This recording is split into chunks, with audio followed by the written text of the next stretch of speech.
Hello, everybody. We are now live, and today we are going to be talking all about creating conditions for great work with Robbie Swale. So, before we get stuck into that conversation, I will just introduce myself and then Francis, and then we'll get started with that conversation. So, if you're joining us for the first time, my name is Simon Batchelor. I'm one of the co-founders of Better, Bolder, Braver. And we are hosting a series of conversations this year with people who are sort of visionary in the coaching space and are thinking about things in a slightly different way. And we're going to be having a conversation with them about their work and sort of where they feel that the coaching industry, or if they don't want to use industry, where coaching in general is going. It's going to be an exciting chat. So that's me. So over to you, Francis. Thanks, Simon. Hi, everyone. I'm Francis Chalaschi. I'm the other co-founder of the Better, Bolder, Braver community for coaches. We try and inspire a number of wonderful people helpers to get themselves out there with more confidence, pride, clarity, and joy. And it gives me huge pleasure to welcome today somebody that I met last year properly. We've had a couple of really interesting conversations already, and it's a great privilege to have you on the show, Robbie, and to have Robbie as the first guest in this series that Simon mentions about the future of coaching and how marketing can shape it. Because Robbie is a coach. Robbie also is exemplary in a lot of the practices that Simon and I champion, putting yourself out there with clarity, with joy, with creativity. He has a wonderful podcast. We're going to share a link to it here. Robbie is honest, he is clear, he is funny, he is experienced, and he has real integrity. And the theme of this series is very much about the individual as coaches. How can you aspire to those things and build a coaching practice that's sustainable because it's joyful? But it's also this year very much about the bigger picture, the future of coaching, and how we all see ourselves as individuals in that bigger picture, and how we collaborate, and the vision that we want to manifest in terms of our small part and the part that we play in the world. So hi Anya. Yes, it is working. If you mean your comment, yes, it is working. Hey guys, is this working? Carlos can't see any video as yet, so I'll let Simon deal with that technical funnery. And neither can Julia, and someone else. So I'm sure we'll resolve it very quickly. We'll carry on with the conversation. So what I'm going to do is I'm going to invite Robbie to check in terms of how he's arriving in this conversation. What I'm not going to do, though, which I might normally do, is ask Robbie to tell us his life story, because you can, and I really do urge you to listen to the last episode of Robbie's podcast, where he, in fact, gets interviewed by another wonderful coach, listener. And so you really must listen to that after this, because you'll get a whole honest account of Robbie's journey. So we'll jump straight in after you've checked in, Robbie. I will check in and say that I'm arriving a bit nervous in a healthy way, because I know how much potential this conversation has, and I really want to do you justice. And there's so many different avenues that we can go down, I think. So, Robbie, how are you arriving today?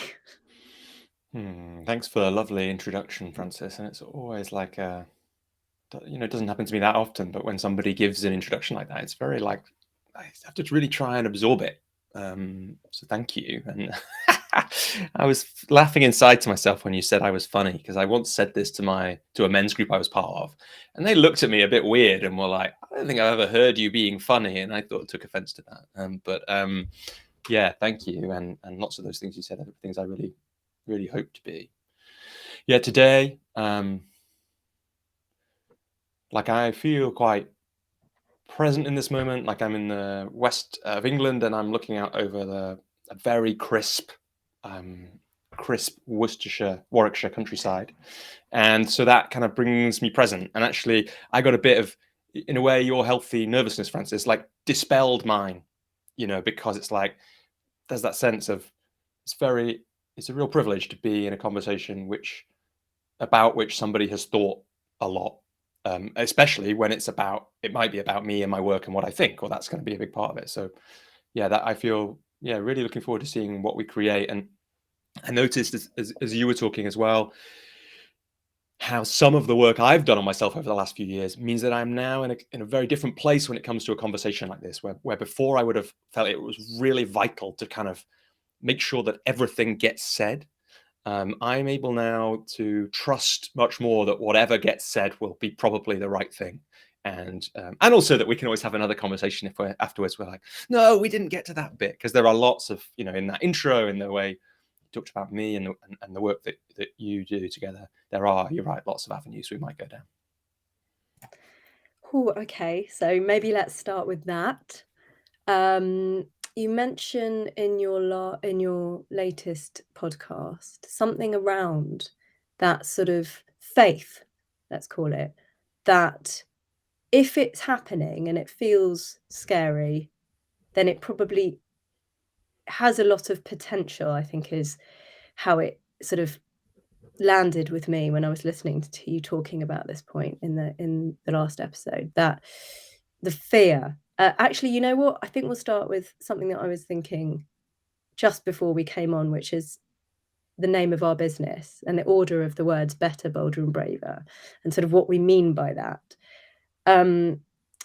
So better, technically, we are helping people to feel more confident about how to do marketing. Bolder is around the confidence and the imposter syndrome stuff and sort of, the vulnerability stuff. And then the braver bit, I think, speaks to a lot of what you're all about and what you've just mentioned, and is about that bigger picture. Can you talk more about sort of that faith to just get stuff out there, whether it's content or, the faith that you talk about, the integrity, or I think you talk about courage and remind me the word that you use that describes. It could be resistance if it's No, borrowed from it's Stephen another. Oh Pressfield. gosh, I should have written this one down. Something about sort of, it's not integrity. Honoring. Can you tell us about honoring? What your concept of honoring your business, honoring yourself. Yeah, so with honor, you say, right? Yeah, exactly. The word honor is a really interesting one for me. I did some work in a workshop where I was a participant years ago, and it was a wonderful exercise in which it reminds me, when I think of that exercise and another part of that workshop, reminds me how right we can be in a very short space of time with something that we might think it would take us a long time to think through and design. So there's like the ability in a workshop to tap into something, or in any experience to tap into something intuitive that we know about ourselves. And from me in this workshop about purpose came, amongst other things, in this very short exercise with a partner, a list of 4 things which you could call my values, which were courage, honor, vulnerability, and truth. And I talked about the other 3 of those a lot. Courage, which you've referenced, truth or honesty, and vulnerability, and they're kind of the foundations of the work, the community that I run, and a lot of my coaching work. And I realized I was never talking about honor after a while, and I thought that's interesting, isn't it? And how do I bring that in, and how do I make it meaningful, and what does it mean to me? And that's part of my belief that if I'm going to make the greatest contribution I can, it's going to be by using all of me, not by leaving some bits out because they're not fashionable or it's a bit embarrassing or something like that, which is where I've been and where most of us are. And so there's this whole bit of me that's fascinated by the idea of honor. It's all the stories I read are about it. And then when I slow down and think about it in the context of what it means for us in our businesses, there's a kind of couple of ways we might think about it.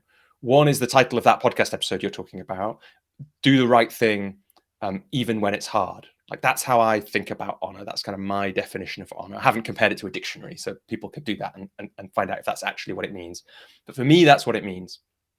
And often in business, that often comes down to, for me, money now versus something else. And usually for me in my business, it's money now versus something else long term. And the hardest time to do the right thing for me in my business is when the business doesn't have a huge amount of cash in it, and there's something, like, for example, a client who wants to stop the work partway through, and what do you then do about the money that might have already changed hands? And the hard thing for me in those situations is often giving the money back, because I might need the money and it's already kind of gone out into my different accounts, and some of it might have been spent depending on how it's worked. But if I think about the long term with that client, the benefit of me refunding the money for the work that hasn't happened, which is where I got to in the end with that kind of decision and how I choose to do business in that situation, is all kinds of things. It is future referrals, future testimonials, future work with that person. Whereas if the relationship is damaged forever because of a money question now, that's not me doing business in the way that I would want to do business, which is doing business with honor. I did write leading with honor down. I want you to know that I was so diligent in my note taking that I just took so many notes since then, having listened to that podcast episodes, that I just took, but I did write it down. And in relation to that, I sort of wrote down something that, in fact, your interviewer said, which is, no matter what the outcome is, what role do you want to play? And that speaks to your description of honor. And on that note, and to the point of this podcast series this year for us, you've been invited to be here first to talk about the future of coaching. What role do you want to play in that? That's a really nice question. So my opinion is that coaching has something to offer to almost all of the big challenges that individuals and societies face today and are likely to face in the coming years, decades. And a little accidentally, I found myself with an audience of coaches based on an article I'd written, which ended up getting shared a lot. And that then has evolved into a role that I already play and imagine I will continue to play, which is to provide some support to the right coaches, the coaches for whom I'm the right person for all the reasons that we might talk about or we've kind of already touched on, to facilitate more coaches to have more sustainable, or to be able to sustainably continue their coaching. So it'd be a real shame, in my view, if given that coaching has so much to offer to so many individuals, organizations, aspects of society, we've got a kind of gap, and I know that you both kind of see this and work on it as well. We've got a kind of gap between training people up to have, and training often the right people up, sometimes not, but mostly the right people to have the confidence and skills to do this important work with people, and then them actually being able to do that in a way that means they can keep doing it for the medium and long term, which often just means, can they have a sustainable number of clients or find a way to have the financial situation which enables them to keep coaching. And so I hope that both through the kind of direct work that I do for coaches, which is, mostly you've pointed to it with the Coach's Journey podcast, but surrounding that, there's always other bits of content that's being created, articles here and videos there. There's a kind of some work that I do coaching and supporting other coaches. There's that facilitative work, but actually, because of the way this conversation has accidentally gone, and I told that story about that, about that purpose exercise, the actual full purpose there that came out of me, apropos of nothing as far as I could tell, I'd never really thought in this way before, was that the purpose for me is to live a life of those four values, live a life of courage, honor, vulnerability, and truth, and to inspire other people to do the same. And so, you pointed at this, Francis, in your really lovely intro, which is that there is a kind of there's that practical stuff that I see myself as playing, as long as there are coaches that want that and are still responding to that, and in all the ways that they do. And then there's a leadership piece, which is one part of leadership is who are you and who do you be and what do you do? And it's an ongoing experiment, right? It's an ongoing way of finding, but if this is honor, right, it's like finding the honorable path through it all, which maybe means some people don't have to do that with as much pain or confusion as I had to do it. And I've benefited hugely from mentors who have done the same thing. And if we all just keep doing that, then the next people will have things a lot easier. Yeah, I find this conversation about sort of doing it for me and doing it for the world really interesting, because I find that generally people get a sense of overwhelm in regards to doing something for the world, which is quite understandable. And yet I feel that the permission that you give yourself to stop thinking about yourself when you start thinking about how you're serving others can be really wonderful in terms of then the flow of content production and the flow of the conversations that people find difficult when they're taking on clients. Now, you and I, one point amongst many points of connection is that we both had psychotherapists as parents. Yes. And you describe accidental training in psychotherapy and counselling and listening, which I really love. And I always talk about it as psychotherapy being my second language, in that I'm not trained, but, from the age of 0, I have been, one of the skills that was instilled in us all in my house was self-reflection and sort of clarity and articulation and sort of generosity in terms of sharing where you're at and sort of how you might relate to others. And we've also both worked in the arts, which is all about expression. I've worked in the charity sector and in government, and there's this sort of agency to do something about something that I think you and I both share. And it gives me permission to step outside of the navel gazing of am I good enough, when I think this is just my responsibility. I have to be conscious, be self-reflective, and share with honesty and generosity so that others can relate and join me sort of in the mission, if you like. And Simon and I have got a manifesto for our business, which really made us sort of reflect on what we wanted. And one of the things that we like to think we're doing is addressing and challenging what we call toxic marketing bullshit out there. Yes.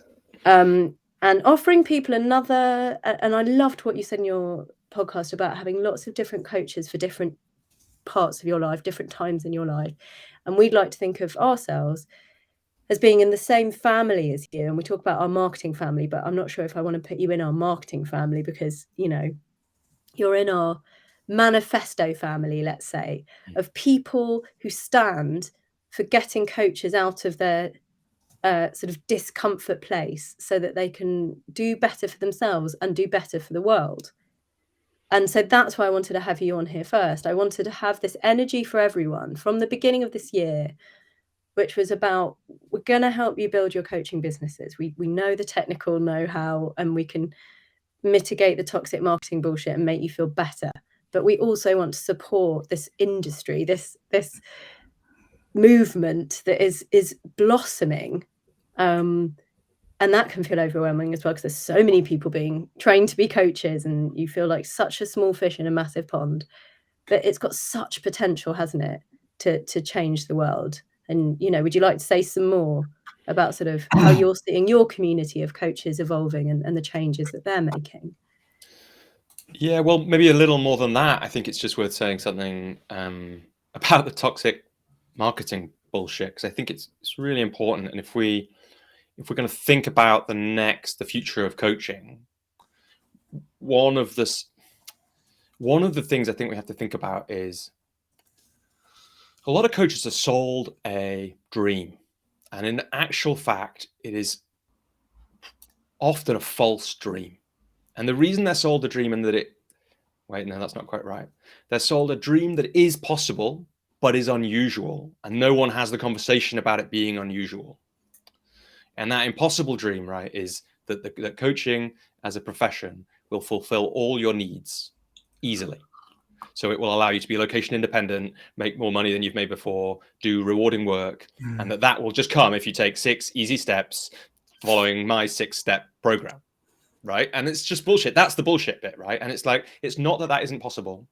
And it's not that, for example, it's not that I enjoy being location independent. My wife's work took us to Costa Rica a few years ago. What an absolute privilege that I could keep working essentially almost unchanged while we were there for a few months. Like, what an absolute privilege it is. And I do make more money. I often say I make more money than I used to make. But you pointed to it, Francis. I used to work in the charity sector, so I can say that without me actually making that much money. You know, and it's a funny thing to say, but it's an important thing to remind people. I don't make 6 figures or 7 figures in 6 easy steps or any of that stuff. And it wasn't easy. Like, my memory of that, when I was, we put that episode of the coach's journey out just at the start of January, but we recorded it late last summer or early autumn. And it was good to listen back to it for me and to pick up some of the things you're picking up, Francis. But the bit that I remembered about it was a moment about 3/4 of the way through where I just really remembered viscerally how many times in my time building my coaching business, I'd been really scared. And it's not pleasant to be scared. It's not nice. It's not fun. But pointing back to what you were talking about, like when you opened the conversation, really, that doesn't mean it's not the right thing to do, to be scared sometimes. It doesn't mean that it's not incredibly rewarding thing to do, to be scared sometimes. But the reason I'm talking about this is I just think that the future of coaching, it doesn't have to be really hard for everyone, but probably if you're going to run a business like coaching, it's going to hit some of your personal development needs, and it's going to require courageous action. That's why it's a great name for a business, Better, Bolder, Braver. So that wasn't quite answering your question. So if you want to rewind and ask me the question again, feel free, but also might want to jump somewhere different. I'll say the same as your last interview, which is you didn't answer my question, but you gave an amazing answer. So it's all good. Yeah. Well, it yeah, sounds thank similar you. to stories I heard about diving training. I don't know if you know this trick. So basically what you do is you go out on the boat, they teach you how to do scuba diving, and they come back up and then they try and convince you to do the PADI diving training, and they convince you it's going to be this amazing career and you get to live on the beach and you can teach diving. And of course what they're not telling you is that no one gets paid to teach anybody diving. It's just because they train so many people to be diving instructors, they all live on the beach, and basically that's what they get paid. And there's this whole sort of business around just churning through diving instructors. Like, anybody who says I'm a diving instructor, I'm like, yeah, but everyone's a diving instructor. It's almost impossible not to learn diving without becoming the instructor, right? Because you're on holiday, you're in the romance period of like, oh, imagine if I lived here all the time. And I think it's that thing of just, it's that selling you the dream up front that you were talking about with that. But it's also it's a great comparison, Simon, a really good one, because everyone I know who's done diving training talks about it really fondly, like it was a really wonderful thing to learn and do, part of a, like you say, usually like a little kind of stepping out of the day-to-day grind of life in some way for days or weeks or months, and this kind of time of life, and really wonderful, even though they're not working as a diver. And that's a perfectly also legitimate place to end up as a coach. This is not really, I don't think people are given enough permission to do this. Do your coaching training. You don't have to then make a full-time career out of it. That's okay. Like, maybe, I had this thought when I went into my coaching training so you talk a bit about overwhelm, Francis, and that's the thing that I'm constantly wrestling with. That's the thing that holds me up almost always. And the way that I got through that with my coaching training, it's like, this is a serious investment of money. I don't know if it's the right coaching training. How can I possibly know? Well, actually, whatever happens, whether or not coaching becomes my profession, this is going to be useful for me, whatever I do, because it's people, and people are everywhere. And so, doing a coaching training, again, I think it's a really great comparison. That could be it. And it's perfectly valid if it is, because you're part of the future of coaching if you're using those skills wherever you're using them. And that's wonderful. And for some people, I guess the difference is you don't have to be by the beach to do coaching. And so there's a lot more people who might need it. So there's a lot more possibility if you do want to leverage it for money, for a different kind of fulfillment. I love what you've done there. I certainly hadn't considered that a really big part of the future of coaching is that we will all be coaches, even if we're not coaching. And if we live in a world where everybody's a little bit more self-aware, and aware of each other and able to listen, then of course, so many of the world's problems may not be solved, but may certainly be supported and helped along by human beings. We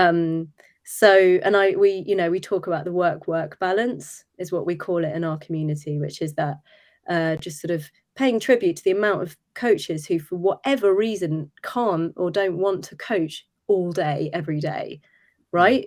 Because we've got bills to pay, but also for some people that just is pretty exhausting, depending on who they're looking after and what their work entails. And so it's completely appropriate in lots of situations to balance it with other streams of revenue or creativity. Yeah, I actually think it's like one of my mentors, Robert Holden. I remember him saying he thinks no coach should be full-time, because you should always have other things in your life, because that's how you connect to, I don't know, the things that are going on for the people you're working with, the kind of deeper parts of your work, that there should always be other things going on. And sometimes that's the really practical, pressing things, like the people are looking after, the financial pressures, but that actually having more than one thing, it's never been, you could tell that by trying to write a bio for me or reading my chaotic website. Like, one thing is never going to be the thing for me. Like, I think about it, I'm thinking about it at the moment for reasons we could talk about, and kind of phases of business and that kind of thing. But I have colleagues who do coach like pretty much all the time. One of my great mentors, Katie Harvey, just pretty much coaches back to back whenever she can. Amazing woman, loves that, but that's not for me. And that's okay for all kinds of reasons. It's probably like quite good for, I'm not going to be able to do this justice, but really the idea that we should kind of getting a more rounded or integrated connection to what coaching is for you by doing some literal coaching, but also being elsewhere in life, kind of bringing that same spirit, and I really like what you said, Francis. I think you're absolutely right. In a way, far more important for the world than there being 10,000, 100,000 more trained coaches would be if every parent had done, a half day coaching for parents training and was asking 10% more open questions and listening 10% better. Like, that would have an absolutely transformational effect on the world, more than any single coach or cohort of coaches could do. Mm-hmm. Yeah. My mind's just going, because I knew this would happen when we spoke to you, that all of which stream should we go down? But I'm going to ask you to tell us a little bit about the 64,000 artists, because I'm thinking about how much more creative we can be when we are not doing the same thing all the time and we're exposing ourselves to the world. And I remember actually, I was at art college straight after school, preparing a portfolio to get in to do a degree, which I was got into a degree in graphic design. But I had this niggling sense that I didn't know enough about the world. I was 17, 18. I needed to go and do a degree about the world, which I did, cultural theory and sociology, in order to come back and have something meaningful to say in my art. And it's making me think about what you're saying about being a coach in silo, as it were, as opposed to being a coach in the world doing other things. And it makes me think about your community and our community, and sort of the value of being a coach in a community of others doing things, even if that just means being a bit more creative about the products you're building, the content you're putting out there. So for you, how does being a coach and tell us briefly about the 64,000 artists, what it is and how you support it as a movement, and how creativity shows up for you in your own marketing as a coach, and how important you think it is for other coaches to kind of be aware of in their own practice. Yeah, so it's actually 64 million artists, so it's even more. Apologies, I don't know where I got 1,000 from. 64 million, obviously. So, and the 64 million is the population of the UK. So 64 million artists. Well, it was when they renamed the company, when my friend and colleague Joe Hunter renamed the company. So it's a UK-based social enterprise with the belief that everyone is creative, and that if we can unleash that creativity in all kinds of different ways, then that will improve things for the person who's being more creative and the world around them. And 64 Million Artists aims to be the catalyst in that. And one of the things I love about working for and with that company is that it means the company with a mission like that, as clear as that, ends up in all kinds of interesting places doing all kinds of different things, which appeals to me because that's what I like to do as well. So that means that, in fact, if people are watching this live or in the next couple of weeks, you can still join the January challenge, which is when tens of thousands of people get an email every day with a creative challenge to do that day. It doubles in size every year. Like that's basically since it started, that's the kind of sign that they're doing something right, is that's happening. So I don't know how many thousands it will be this year, but it was 30,000 a couple of years ago. So that probably tells us it's probably 120,000 or something like that if the pattern continued. But they also write policy on creativity, involved in supporting government agencies. And the work that I do with them is in some of their leadership development work, which in the case of the programs I mostly work on for them is about helping academic researchers do their best, most creative, innovative thinking about their next big idea, which is a wonderful thing to work on because it means you bring together all these disparate people from different corners of, for example, King's College London, where it started, kind of university with a really diverse set of subject areas. And, you're helping we are helping a whole range of people, from cancer researchers to art historians, think about the next important idea and how they can be creative in making that happen.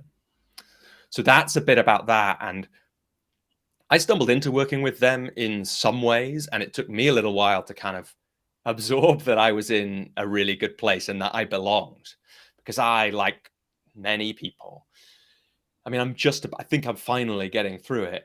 But, I have a creativity story. Many people do. Brene Brown, a sociologist, says that, basically everyone has a well-meaning teacher or parent at some point who told them they weren't very good at some creative pursuit, and they've held that story as the truth for the decades since then. And I had that. And I tell a funny story in my first book about how, when I was researching the book, I realized that the story I'd held wasn't even based in fact, because it was based on my memory of a school report, which was really distorted from what the teacher had actually written. That's kind of another story. But I've finally had to absorb the fact that I'm creative because it's kind of factually undeniable at this stage in my life, much as my psychology would like to deny it, right? I've written 300 blogs.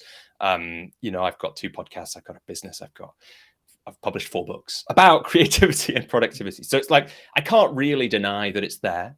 And then I think to finish answering the last part of your question, Francis, the part it plays in my marketing is essentially it is my marketing. So my marketing is essentially make something and share it. And don't worry about, like I said, overwhelm is a thing that stops me. So I have to detach what I'm doing from the outcomes. So don't worry about creating clients. Don't worry about who's going to read it. Don't worry about any of this stuff. Just make something, and make something that, and I stumbled across this. I could tell that story, like the kind of way this evolved. Make something that's true to me and authentic. And the key with the authenticity is then it'll make sense whenever someone comes across it. If they come across it in 10 years, it'll still make sense because it was made from an authentic place. Whereas if I make something because I'm trying to sound cool or trying to get clients, then in 10 years, if I've become more authentic or changed my mind about how I do that, someone will read that old piece and they'll be like, what the heck is this? This doesn't sound like the same person.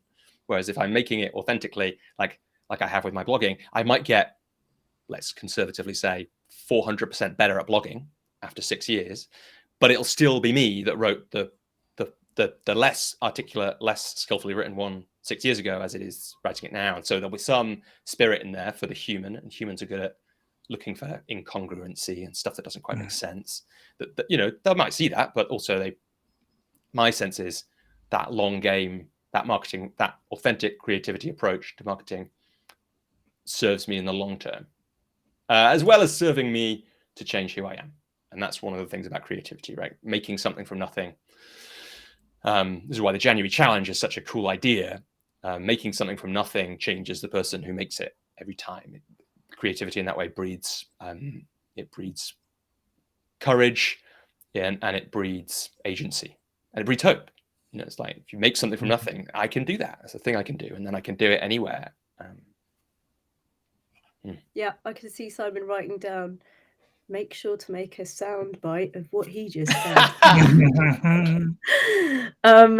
On that, your 12-minute method, you talk so honestly, but I think modestly, about how, as you say, you've written books about creativity, but they didn't come from a place of, I'm going to write a book about creativity. You wrote a blog post in 12 minutes on a train once, and then decided to do it again and again and again, and then realized after a certain amount of time that you'd accidentally, it sounds like, written a book about creativity. So just for anyone listening who thinks that what Robbie's saying is, that authenticity means you have to say the same, what I'm just mindful of is that people might have heard what you just said and think, God, I can't sound different in one blog post compared to what I sounded like in a blog post 5 years ago. Because I don't think that's what you're saying, is it? I don't think you're saying there's no room for you to kind of evolve in your content.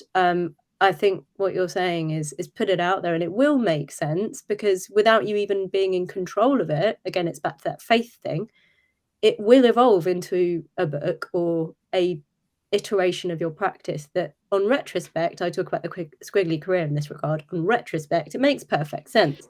You didn't know about it at the time. Yeah, exactly. If it sounded like that, I meant exactly the opposite. I meant that if you create in a kind of authentic way, the evolution will make sense. Like if you keep creating over a period of 5 years, it's going to evolve, consciously, unconsciously, whatever.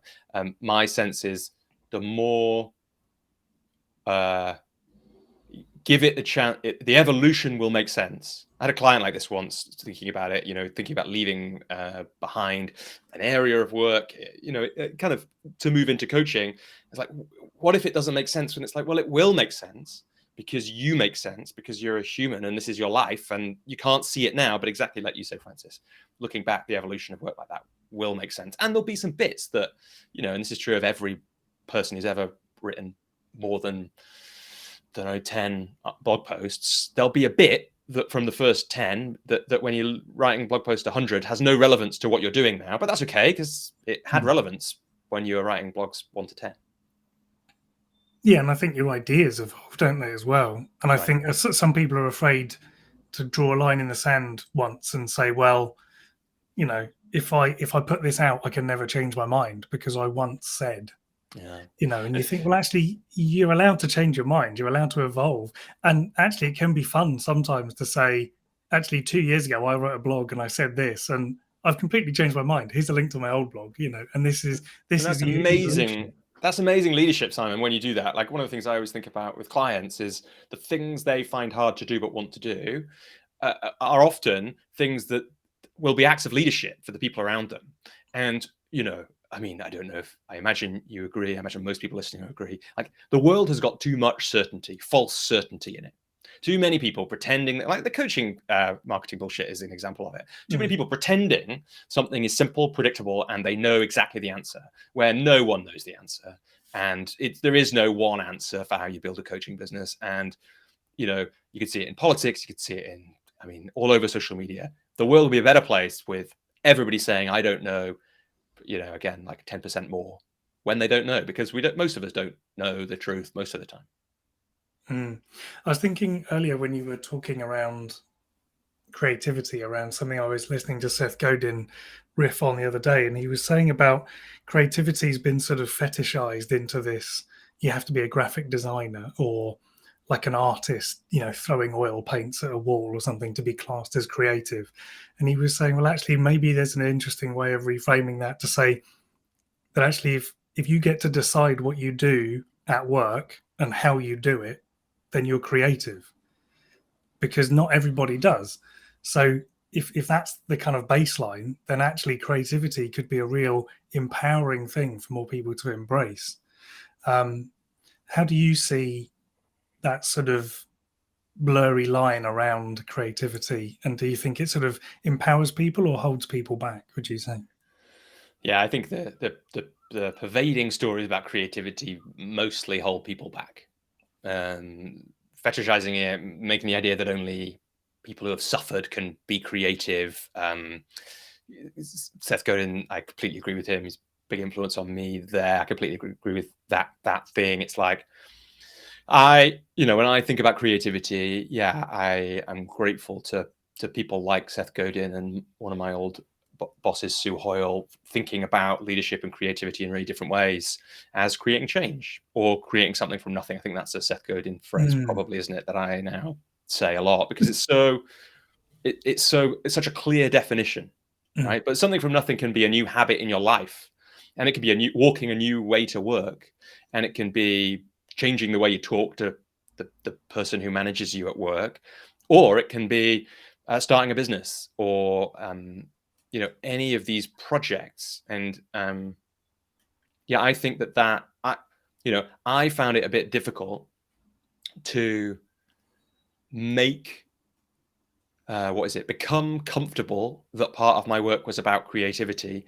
for this exact reason, that I was like, I don't want to be pigeonholed as like a coach for only, tortured artists who paint or make sculptures, right? Because that's not what this is about for me. This is about a kind of an attribute that humans have more visibly, at least, than anything else in the universe, and that we know about, and can be for many people the absolute unlocking of what they want, or more of what they want, or a different experience of life. And that sounds big, but I just think that like I say, my friend Jo Hunter in her TED talk, she talks about, when I heard her say creativity is about agency in the way she told that story, it really landed for me, because I'd already seen when I'd started coaching that shift to I can make a change here in my life from I can't make a change here in my life is like one of the biggest things that can happen for a human. If you're living without feeling that you have agency in your life, it's a really hopeless place to be.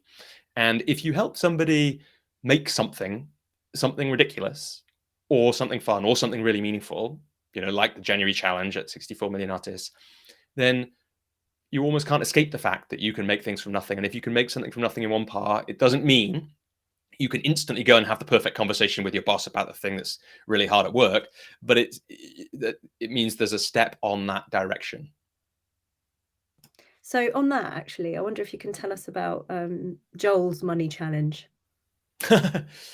Yeah. So really, I was really grateful. Really, the first coach I hired after my coaching training was a coach called Joel Monk. Joel runs an amazing coach training organization called Coaches Rising. And I did a bunch of training with them at different times, really affordable, amazing chances to get in the room with people at the very cutting edge of thinking and coaching. I think that being at the cutting edge is what they do really well. And I hired Joel for a bunch of reasons, but I hired him, and it was an incredibly rich time for us to work together. It created the 12-minute method, which you kind of told the story of, Francis, which is where the books came from. And it's just like, there's no way of quantifying the impact of that writing practice, which became the books, and so much more has had on my life. And that came out of Joel's coaching. But yeah, also in the coaching, we were there partly. A lot of the goals were, how do I grow this business? And in that coaching, twice, as I remember it, Joel just said, the first one was an invitations challenge, and then I'll tell the money game one in a sec. He just said, I think you should do an invitations challenge. I was like, what? And he said, well, I think you should just have a challenge to invite a certain number of people into coaching conversations this month. And it was 30, and that felt like an outrageous number to me over May, probably 2016 or 17. And it was a really, really powerful thing to do. And I've found part of the reason we're having this conversation is I set myself so I've done 3 challenges like this, that one, the money game. And then part of the reason we're having this conversation is last year I set myself a challenge to appear on 100 podcasts. And these challenges, these kind of outrageous, almost impossible, but just about possible challenges, for me are incredibly powerful for getting me into action. As long as I'm supported right, and as long as I'm holding them exactly lightly and exactly seriously enough. And not too seriously and not too lightly. And that's quite a hard thing. And they get me out of my own way. They make me ask for help. They engage my creativity. And the money game one is a great one. I think it came from Rich Litvin originally, who's another influence on me. And the money game is we can't control it's quite a long way outside of our control. What we have, it doesn't really overlap with our locus of control, whether somebody says yes to working with us. Therefore, that's a really bad thing to measure. It's really bad to judge yourself each week or month on how many people have paid me, because it's so far outside of your control that you will feel like you're failing, even if you're doing everything right or almost everything right. You could just be unlucky. Like, I've sat across from people, it's been obvious to everybody involved, me and the other person, that the work would be really valuable. And then there's a reason, and a really good reason, that doesn't happen. But that's not to do with me. It's not to do with my sales conversation. It's not to do with the marketing I've done to get the person in the chair. So the idea with the money game is, instead of measuring money as it comes into your bank account, challenge yourself to measure it on making proposals. So on saying, it costs X pounds to work with me for Y, whatever, months, sessions, joining this program. And then the money game is, you give yourself, in this case, 90 days, and you think about the amount of income you'd like to generate, and then you multiply that by 4, and then that's the amount of proposals you have to make. And that's like a reasonable, I think that's a reasonably good, for just people who are listening, it's a reasonably good rule of thumb. In my business, I have to make about 4.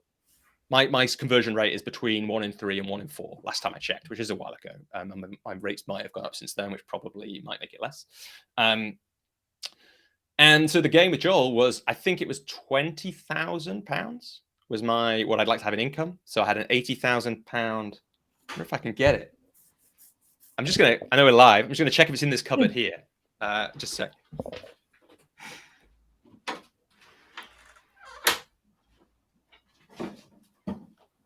Oh, nice. Yeah.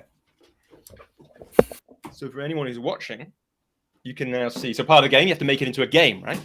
So here's the charity thermometer of my 90-day money game from, here we go, October 2016. And I colored in every time I made a proposal. And it looks like I didn't get to 80 grand.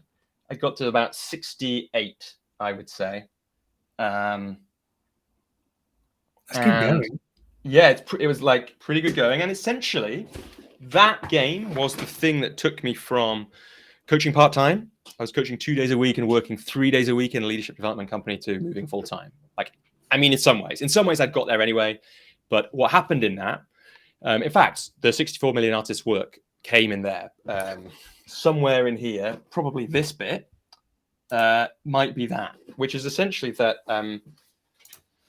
when you're in a game like this, if you're really playing the game, one of the things you have to do is say yes to stuff that you would normally be too scared. You would find an excuse to say no to. So Joe emailed me out of the blue, as far as I knew, out of the blue, and said, I've just got this gig running a leadership program at King's College London. Would you like to do all the coaching on it? And I freaked out, because I was like, who am I? I'm just some guy. Now, I've been coaching for about 1.5 years, 2 years, and I don't know this woman. Why is she offering me this work? She must be insane. What's wrong? And I would have found, I'm not sure. There's a chance I would have found a reason to say no to it, or to, out of essentially fear, wiggle out. But I had to get to £80,000 by the end of the game. And here was a chance to say, yes, I'll do it. And it'll, if it comes off, it'll be, I can't remember what it was, could have been 18 clients, I can't remember, 1,800, maybe it was £100 a session, something like that. That's a big chunk of the 80 grand. So I have to say yes. And at that point, here we go.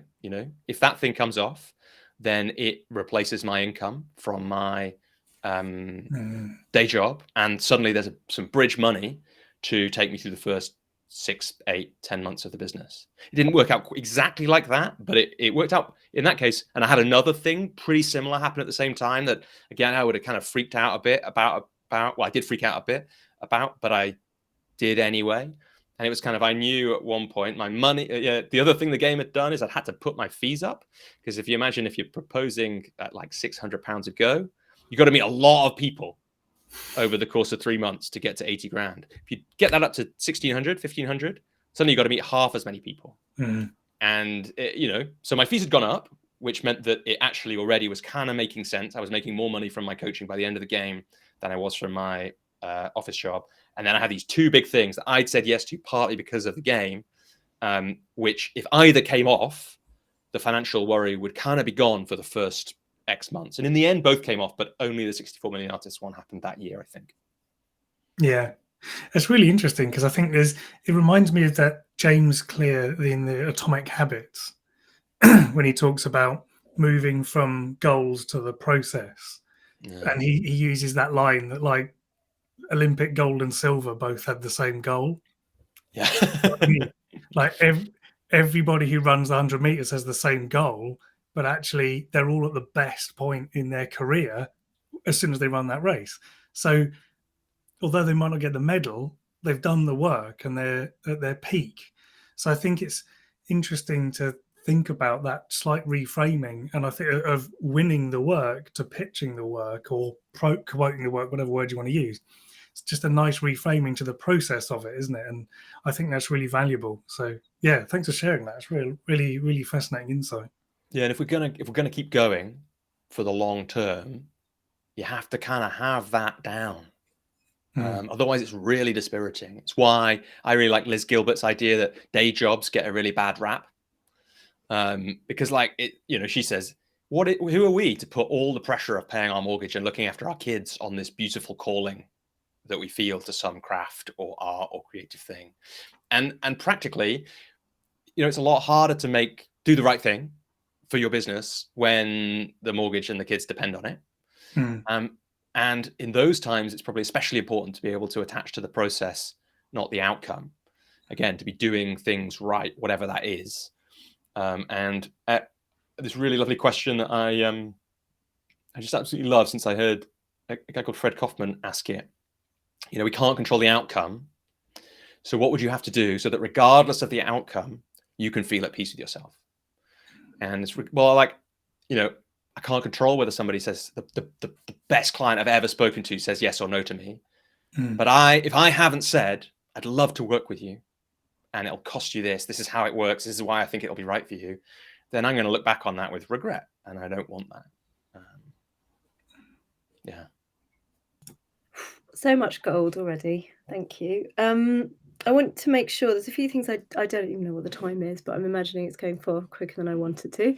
And I want to make sure that you have also talked about the You Are Amazing Robbie document that you have, because I'll tell you why.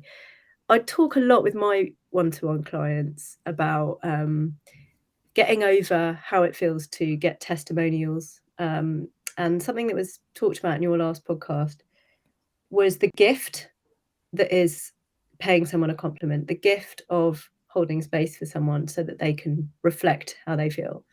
And when you ask someone for a testimonial, clearly, back to that better, bolder, braver thing, it's better to have testimonials than to not. Because if people can read what other people think about your work, that's going to be worth more than your words to some degree about your work. So it's just good practice. But the practice of asking somebody that you've worked with to reflect on what they got out of working with you is in itself a ritualization, I would say, of the work. It gets them to just sit and think, what did I get from this? And it should be, I think, part of many people's coaching practice to say, let me invite you to just look back on this and tell me what you thought. Then to ask them for permission to share it is to say what you have to say matters to the world, which in itself is a beautiful act of generosity and encouragement. And for you to either create your amazing Robbie document for yourself, and to add to the portfolio of you on your LinkedIn recommendations list is such a wonderful gift to that person. What you're saying is, you are helping me iterate my business. Every time I have a client, I grow. You telling me how this went will help me pivot. And you talk beautifully about the kind of agile approach to a lean career, which people can hear all about if they listen to your last podcast. But to iterate and pivot, if needs be, according to what people say, is just such a transparent and open approach. So yeah, tell us about your You Are Amazing Robbie document and sort of what it does for you when you look at it.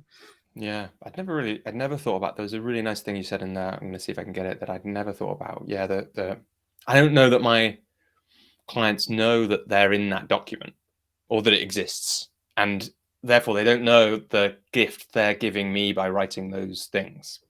which I will probably start telling people from the next time that I ask for a testimonial, which I agree should be part of everybody's process, really. If you've got a client flowchart type thing in your head or in reality, then have it in there, because it can serve the client and it can serve you. And again, every time you're looking at your website thinking, I wish my testimonials were better. Well, if you're not asking everyone for a testimonial, then like it's on you.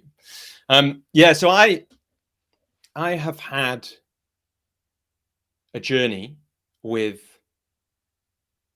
accepting who I am and what I'm good at.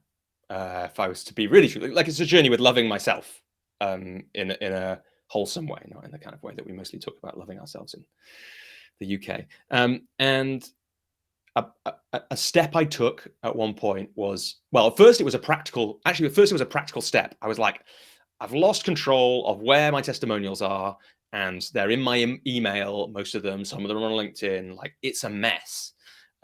I'll create a testimonial bank, is what it used to be called, like a bank of testimonials. And it was on my Word doc, and I pinned it to my Word so that, I don't know, on Windows, if I hovered over the icon, it would be at the top there every time, so that I could put the new testimonials in there. It's like, I can't go back, and I'm not going to go back through my email and get all the old ones, but at least I can do some harvesting of that and then put the new ones in there, so that me of 5 years time will be grateful that I've been doing that.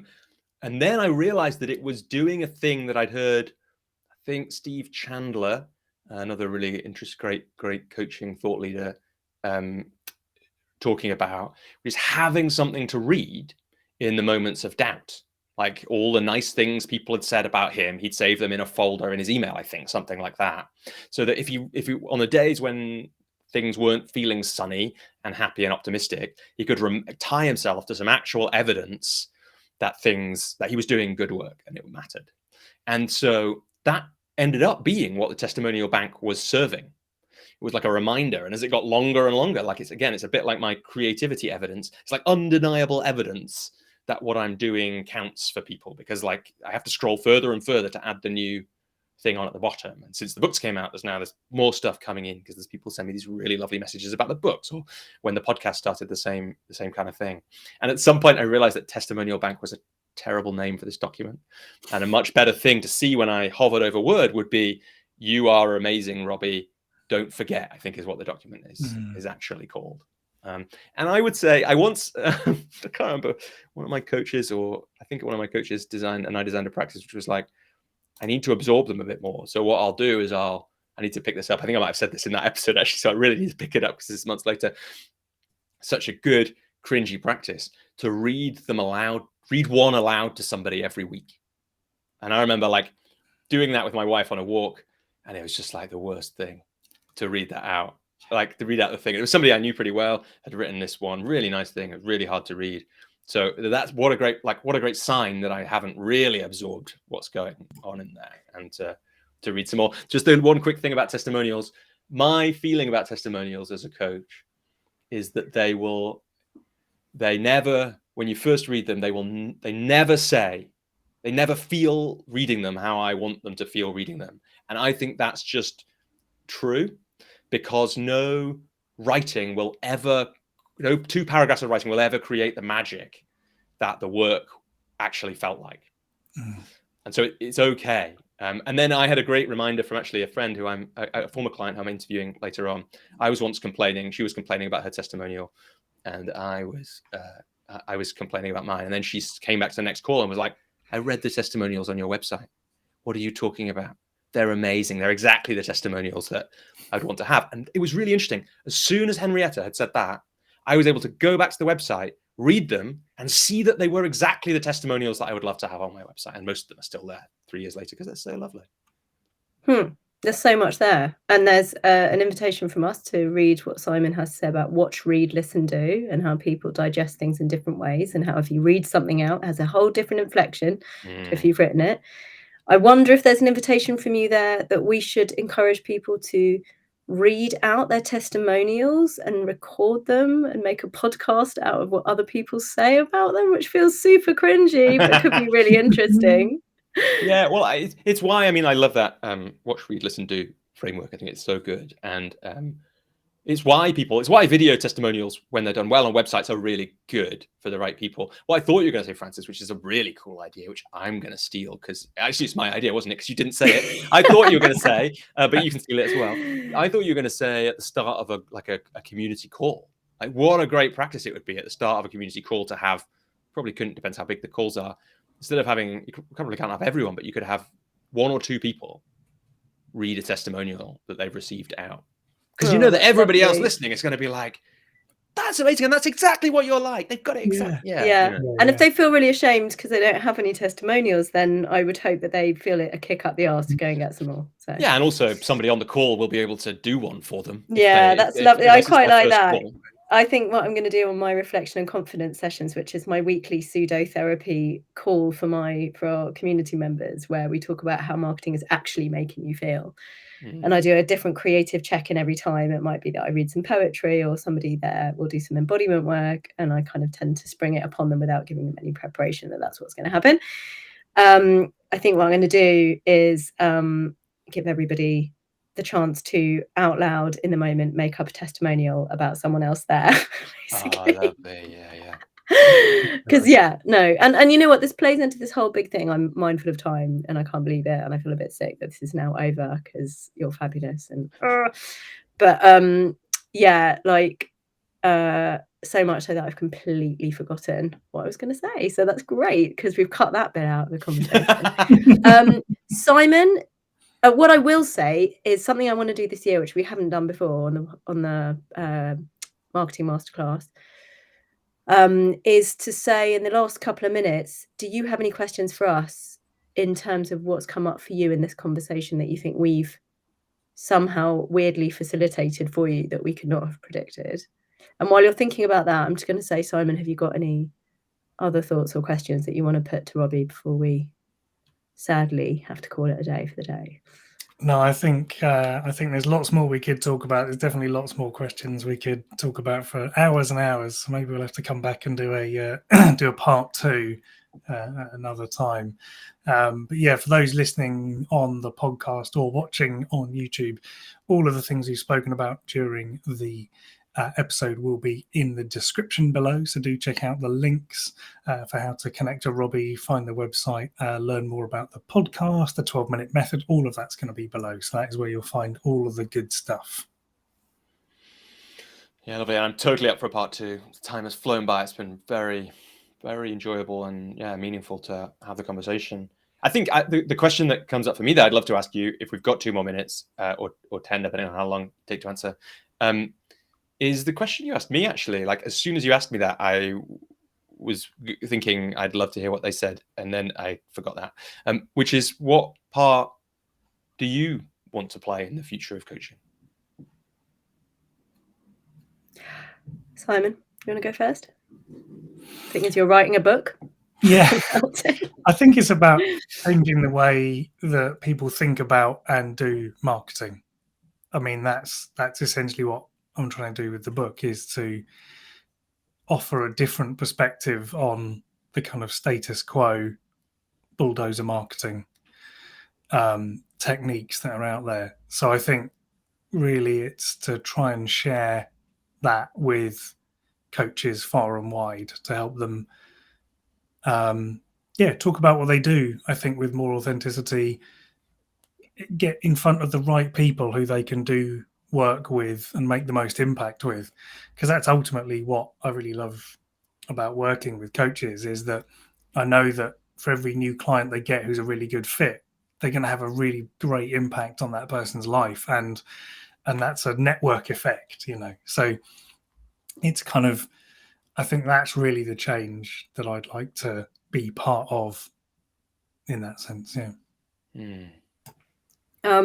So something beautiful that came up on your podcast was the idea that because we're children of psychotherapists, we've been heard. And so we've got into the practice of being listened to. And in building this community, I want to give people the space to be safe and get out of this horrible hole of I can't do this, and start taking responsibility for the future that they can be a part of. So to think about the future of coaching, as we started off by discussing, as being a big system change, as we like to call it, and to focus on that and to kind of drive their own personal practice forward in a way that feels very collaborative. And we didn't talk about collaboration, which we can talk about on part 2, because I know that's a thing for you. You know, and how working together, albeit very differently and uniquely for different people, can be a really beautiful creative process for coaches. So thanks for that invitation to think about and share that. Robbie, it's been quite moving, and physically I feel, and I don't feel that much in my body that much because I'm much more cerebral, and you're a 6 and I'm a 7, so we can talk about that another day. I didn't even know you were into the Enneagram, so that's for conversation too. But you know, really I'm feeling it in my body, the joy that is being able to talk to you. I love you very much, and thank you for being part of our manifesto family, as I'm going to call it.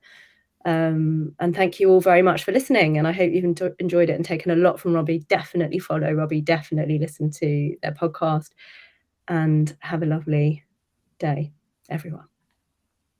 Thanks so much, everybody. Thanks, Em.